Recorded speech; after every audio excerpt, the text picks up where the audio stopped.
Okay, speaking in tongues, private or public? Hey, welcome to Kurt. Welcome to Spiritual Matters with Kurt, and welcome to my favorite cow here. This is Mulan.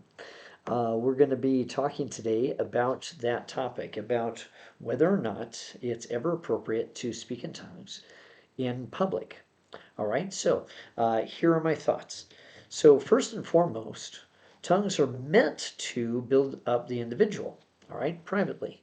Your practice of speaking in tongues privately will build you up.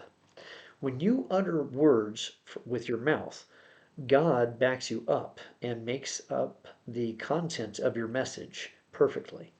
God is in search for believers that will worship Him in spirit and in truth, according to John 4.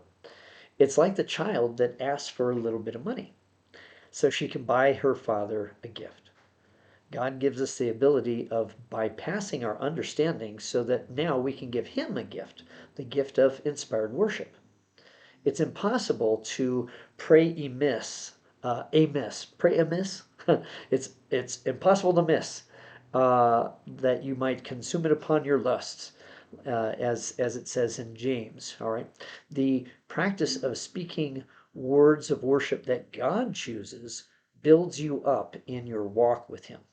Okay, so the primary purpose of tongues is for you and the Father to share intimacy and fellowship.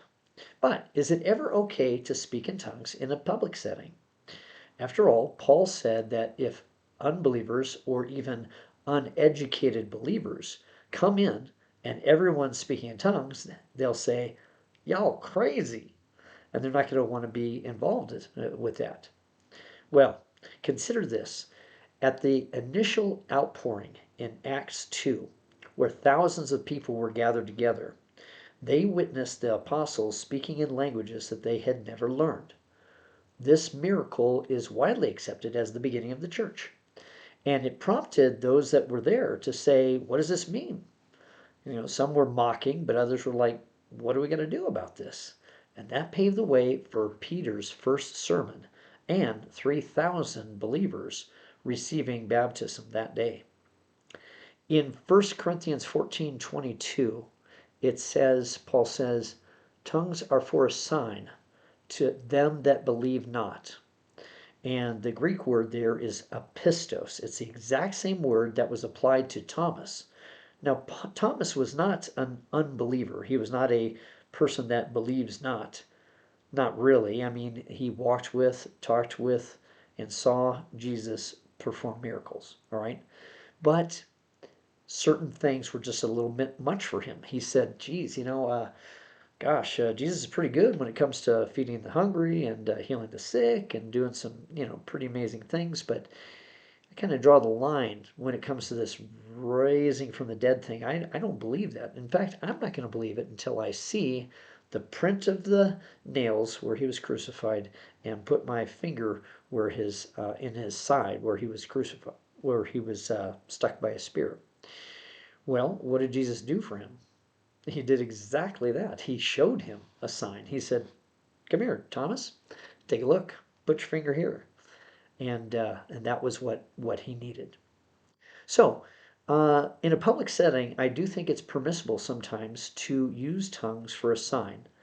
I don't recommend that you go out in the streets with a bullhorn, right?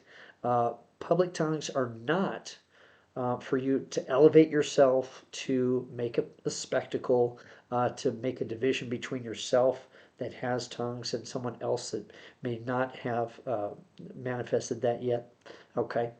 Um, it's for constructive and instructive purposes, not to elevate yourself. Okay. All right. So here are two appropriate instances for speaking in tongues in front of someone. One, let's say that a new believer or someone that's an old believer, okay, but this topic is new to them and they have questions. All right, you can take a moment and demonstrate tongues for her. Then you can give her a little instruction, and if she's open to this infilling of the Holy Spirit, she'll have a basis for making that decision. She'll actually have seen the evidence of, hey, this is something that's I can't explain, right? All right. Number two, uh, not just one to one, but maybe a bigger setting. Okay, say that you're in church. Everyone is in order. Everyone's decent and in order. I almost said indecent. Nobody's indecent. Okay, we're decent and in order. At a designated time, the leader, whoever called the meeting, okay, might say, "Hey, would anyone like to speak in tongues and interpret?" Okay. Then two or at the most three will speak in tongues and then follow with the interpretation. And people hearing the interpretation will be blessed by it because it's going to be understandable to those that are present. Okay? All right. So there you have it. Those are some times that I think it's permissible. It's okay to speak in tongues. Speaking publicly. Speaking in tongues is mainly for a believer's personal use only. Okay, to worship in private using praise and thanksgiving so purely that you can't mess it up by inserting words and ideas in your own language. It's just praise. It's just thanksgiving. Okay? But it can also be used as a sign sparingly and under the right conditions and only to people that are interested in spiritual matters. You're not going to knock somebody on the head about this, okay?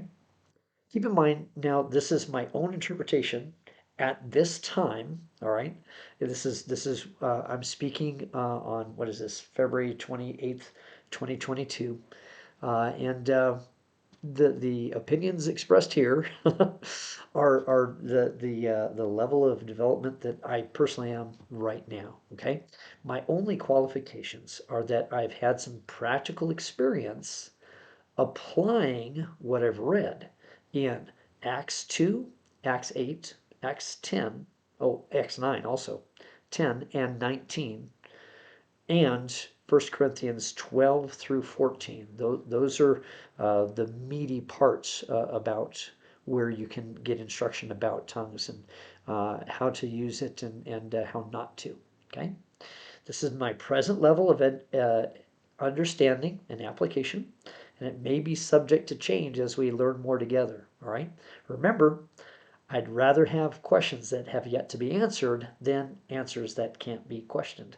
And that includes anything that I've said to you today. All right. So I do recommend that you use this last portion of 1 Corinthians chapter 14. That that you read that through, okay? Chapter 14, 1 through 40, the whole thing, as a springboard for your own search about whether or not speaking in tongues publicly is ever appropriate. Please put your comments below, subscribe, and may you have a blessed day. We'll see you next time.